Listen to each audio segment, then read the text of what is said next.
EB turinio mažinimas, išimant abstrakčiąją dalį ir interpretacijų problemų sprendimas globaliame plane. Rimantas Juodelis. 2023 lapkričio 3. Stavangeris, Norvegija. Nuo 2020 metrų pradžios ėmiau analizuoti, kodėl kai kurie regioniniai koordinatoriai EC bendraudami tarpusavyje susipyksta ar nesusikalba ir ima kurti naujas kryptis, o ne veikia kartu ties resursais pagrįsta ekonomika. Kodėl kai kurie regioniniai koordinatoriai pasitiki vyriausybę, tarsi visai nebūtų girdėję apie Drevenus projekt, o kiti visiškai nepasitiki ir nelaukia, kol vyriausybė pasiūlys sprendimą. Aš nuvykau į Kauno technikos universitetą, KTI, pas socialinių ir humanitarinių mokslų komiteto pirmininkę, lingvistę, ilgametę patirtį turinčią Rūtą Marcinkevičienę, kad sužinočiau daugiau apie bendrąją semantiką. Aš turėjau įtarimą, kad problema mūsų kalboje ir būtent simboliuose, kuriuos naudojame. Juk Žako Fresko aptariama ateiti siejama pirmiausia su naujų mąstymo modeliu ir savo vertybių sistema, o ne su architektūriniais visos infrastruktūros Fresko siūlytais sprendimais prototipais. Naujas mąstymo modelis gali turėti esminių sąsajų su mūsų naudojama simbolinė kalba. Rūta, EGS Institute of General Semantics narė, ji parašė straipsnį Deiburlando knygoje E-Primegėjai, išleistoje 1997, ir parašė kai ką apie veiksmažodžio būtį, naudojimą lietuvių kalba. Apskritai visa Deiburlando knyga, ir netgi ne viena, o 3 buvo skirtos tam veiksmažodžiui aptarti. Į bendrosios semantikos istoriją tai jis įrašė. Kaip E-Prime programa anglų kalboje, kurios esminių dalykų laikomas būti veiksmažodžio nenaudojimas. Iš esmės tose knygose buvo remtasi lenkų matematiko A. Korzybskio 1925 metrų užpatentuotų struktūrinių diferencialų ir formulėmis, pateiktomis Science and Sanity knygoje. Esmė ta, kad Deiburlandas siūlo neapibūdinti tikrovę žodžiais, bet išreikšti tai žodžiais patirtį. Tai reiškia sakyti ne kaip yra, bet kaip aš matau mano patirtimi, kaip man atrodo, tai nereiškia, kad jūs naudojate indukcinius metodus, o reiškia patirties, o ne tikrovės reprezentavimą, simbolinę kalbą. Taigi vietoje egzistuoja dvasia, mes sakome niekada nemačiau dvasios ir nežinau, ką turėjote omenyje taip sakydami. Jeigu tai skrendantis lėktuvas, mes sakome girdžiu lėktuvą, bet nesakome, kad ten lėktuvas yra. Jeigu tai pušų ar tujų kvapas, mes sakome, kokį kvapą užuodžiame, o ne koks kvapas yra. Deiburlandas siūlo iš viso nenaudoti būti veiksmažodžio anglų kalboje. Jis siūlo visiškai to nedaryti dėl paprastumo, bet ne visi būdai, kuriais galima išreikšti šį veiksmažodį, sukelia problemų. Jeigu tai neatrodo aišku, tai situacija, kai būti neturėtų būti naudojamas, išreiškiama loginė grandimi. Loginė grandis reiškia, kad yra naudojama logika kaip sudedamoji sakinio grandis. Fresko kalboje yra pilnai naudojama loginė grandis būti kontekste. Žinoma, Lansas Strate, Bendrosios semantikos instituto, EGS direktorius teigia, kad jis naudoja būti ir nemato tame problemos. Horovic, kuris siejama su radikaliaja bendraja semantika, būti naudojimas kalboje netrukdo. Pačios bendrosios semantikos kūrėjai sutinka, kad reikia atsižvelgti ir į kontekstą, o ne tik į simbolius. Fresko sutinka, kad reikia analizuoti kontekstą.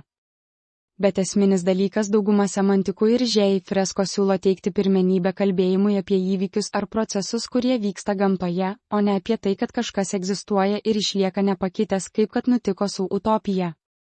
Ir Horovičius panašiai cituoja A. Korzybskį. Galima priimti E-Prime, tačiau pagrindinis Gėjas požiūris yra pirmiausia pasikliauti ne frazių keitimu, o darbu su struktūriniais skirtumais ir įrenginiais, kuriais keičiamas požiūris į kalbą. Tai kodėl tada, jeigu būti naudojimas netrukdo, regioniniai koordinatoriai dažniausiai susipyksta ir išsiskiria jų keliai.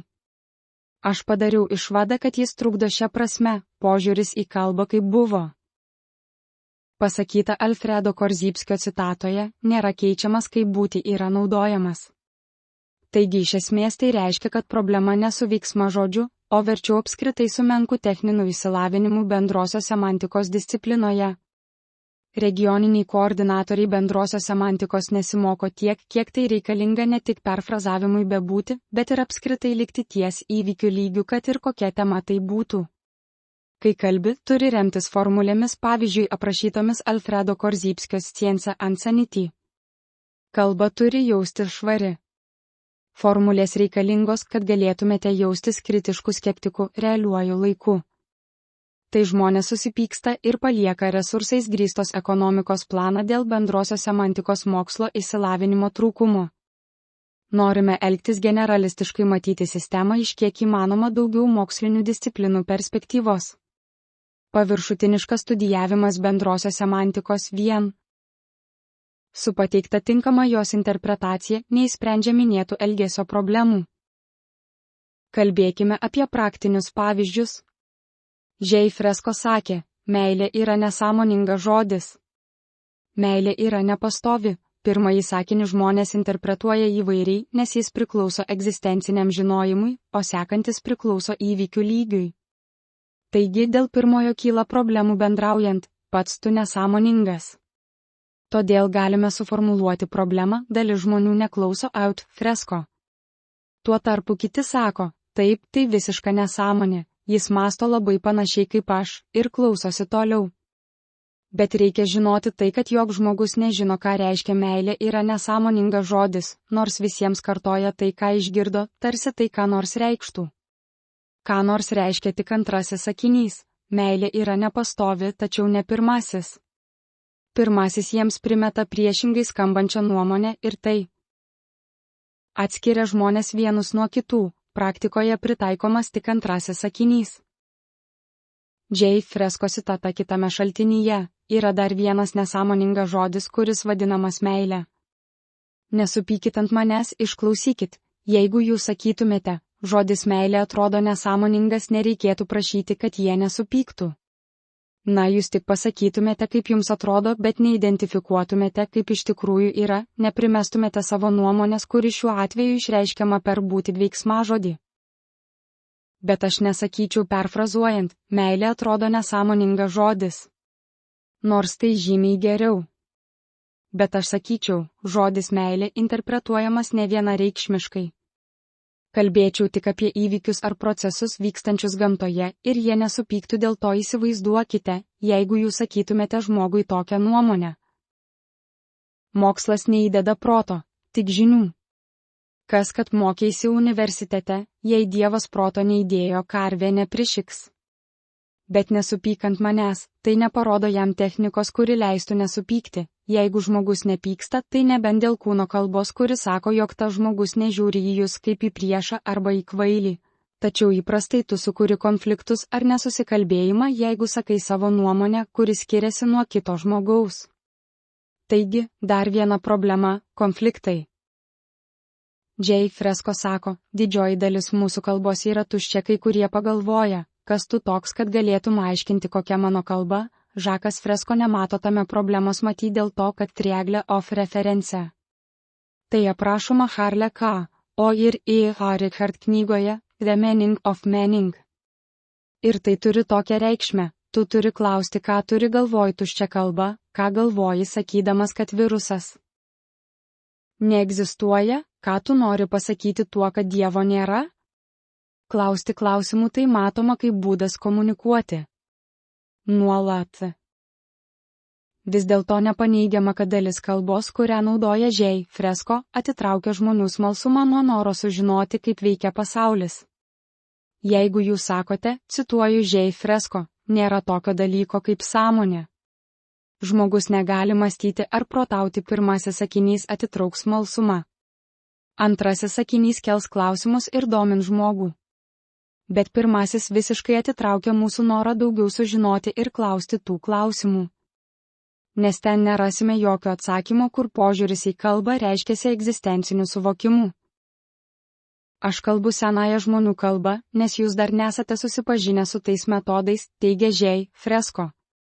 Taip pat kitur jis teigia, senąją kalbą beveik neįmanoma perteikti. idėjų, ir čia aš priėjau prie išvados. O gal reikia mokyti tik techninės kalbos, jeigu likusią susikalbėti beveik neįmanoma, nes atrodytų pagrįsta, kad tu kalbi senais metodais, todėl ir aš tau pasakoju atitinkamai.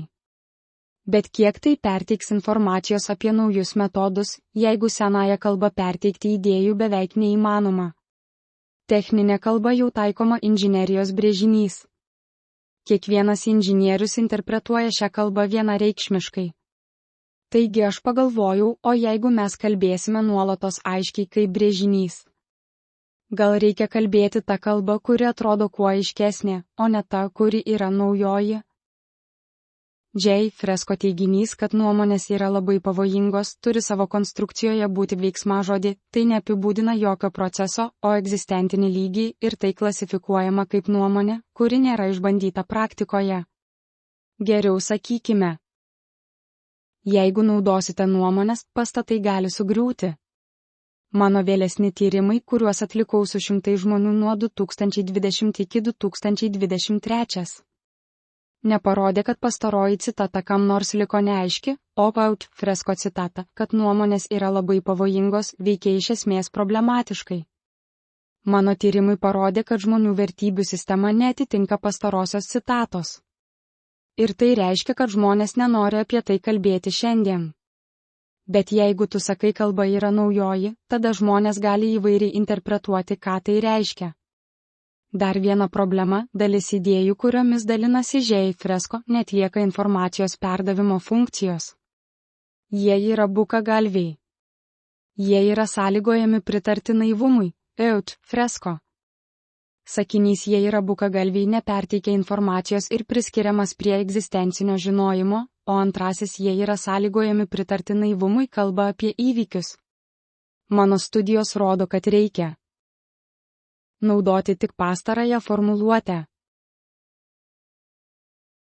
Venus Projects administratoriai sako taip, jeigu tu kalbėsi naująją kalbą, tai tu kalbėsi užimu, kurio jie nesupranta. Pagal tokį požiūrį sakyti, kad žmonės yra bukagalviai, yra būtina, norint perteikti idėjas apie tai, kaip gali atrodyti ateitis.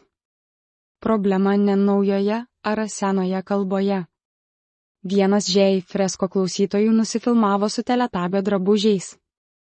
Ateities konceptai pateikiami kiek galima infantiliau. Mickey Mouse'ai nėra išimta. Jaut Fresko piešiamas kaip šaržas su padidintomis ausimis, neva taip galima įpiršti Venus projektą tiems žmonėms, nes aš kalbu jų kalbą. Bet man tai atrodo nepriimtina. Apsivilkus Teletabio drabužius ir nufilmavus Venus projekto pristatymą abejojama tuo, kad sudominsite žmogų, kuris nori žinoti apie inžineriją ar visuomenės planavimą. Jūs įdominsite tik vaikų darželio auklėtoja, kuri nori žinoti apie Teletabio kostiumą, kurį nusipirkote. Problema ta, kad žmonės neturi poreikio tokiai informacijai, bet informaciją reikia pateikti kiek tik įmanoma tiksliau kaip brėžinį, tokia mano tyrimų išvada. Venus Projects organizacija jūs negalite pilnai pasitikėti todėl, kad jie turi marketingo sistemą, kuri skirta parduoti jų produktus. Marketinge gali būti naudojamas veiksmažodis kaip pagrindinis įrankis. Nepelno siekianti organizacija reiškia, kad jų tikslas nėra pelnas, tačiau savoka pelnas man reiškia pinigus, už kuriuos aš pirksiu pavalgyti, mokėsiu už šildymą ir pastogę. Visos organizacijos atrodo pelno. Jums neatidaro organizacijos nemokamai, jūs turite mokėti įvairiausius jos išlaikymo mokesčius, nes esate priklausomi nuo pinigų. Todėl nežiūrėkite su dideliu pasitikėjimu į šią organizaciją. Mokėkite atskirti, kurios informacijos nereikia. Kalbant apie poreikį techniniai kalbai, Didžioji depresija 1929 metrų iššaukė tokius judėjimus kaip komunizmas, fašizmas, technokratija, Jungtinė tautų organizacija ar rytų filosofija. Žmonės prarado pasitikėjimą savo politiniais lyderiais ir ėmė siekti alternatyvių socialinių krypčių. Nors jiems ir nepavyko pašalinti įvairių problemų, pavyzdžiui nacionalizmo ar lytizmo, tai rodė jų padidėjusi norą spręsti problemas. Padidėjusi norą jūs galite pastebėti vaikuose, kurie auga su kasdien geriančiais ir rėkaujančiais tėvai ar tėvais, kurie juos išnaudoja. Tokie vaikai pastebėta, labiau linksta į problemų sprendimą, nes jie susiduria su jomis, Jeigu tik buvo jiems kalbama apie teisingą problemų sprendimo kryptį, tada jie nenueina į niekur. Atrodo neįmanoma nueiti į niekur. Tiksliau regi sakyti, kad jie ima gerti ar vartoti narkotikus. Likę žmonės sakys ir vėl tu apie savo problemas kalbi. Net nebegalima ramiai pabūti arba tai, ką tu sakai, yra visiškai teisinga ir logiška, bet aš nesijaučiu gerai apie tai. Jūs turite nebandyti įtikinti žmonės, o plėtoti naujas sistemas ar technologijas. Bandydamas pakeisti vieną žmogų, gali užtrukti visą gyvenimą. Sukurdamas ką nors naujo per tą gyvenimą, gali pakeisti milijardus ar milijonus. Taigi, resursais pagrįsta ekonomika laikoma techniniu planu. Airbnb turinio mažinimas, išimant abstrakčiąją dalį, gali išspręsti interpretacijų problemas globaliame plane.